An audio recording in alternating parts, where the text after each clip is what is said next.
బంగ్లాదేశ్ మనల్ని దెబ్బ కొట్టడానికి యూనస్ వచ్చిన తర్వాత ఒక కథ నడిపాడు గదా!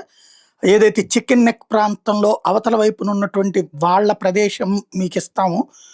చైనా వచ్చి అక్కడ బేస్ నిర్మించుకోమని జెప్పేసి, చైనా ఇప్పుడు అర్జెంట్‌గా దాన్ని వినియోగించుకున్నది. ఎందుకంటే వచ్చే ఫిబ్రవరికి ఎన్నికలు జరిగిపోతున్నాయి వచ్చే నెల. ఆ తర్వాత ప్రభుత్వం మళ్ళీ వీళ్ళకి అంగీకరిస్తుందో లేదో తెలీదు.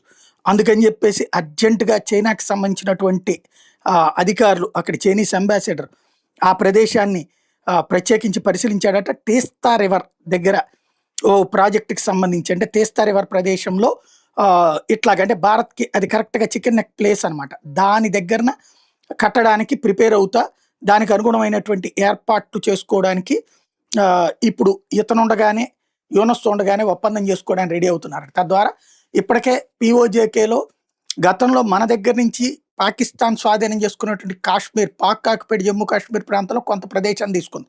ఇప్పుడు ఇది అంటే మన చుట్టూ ఉచ్చు బిగిస్తోంది చైనా. స్టిల్ నౌ అది ఇదివరకు బంగ్లాదేశ్ మనకు సపోర్టింగ్ ఉండేది. ఇప్పుడు బంగ్లాదేశ్ కూడా మనకు వ్యతిరేకంగా అవడం వల్ల ఎదురవుతున్న సమస్య.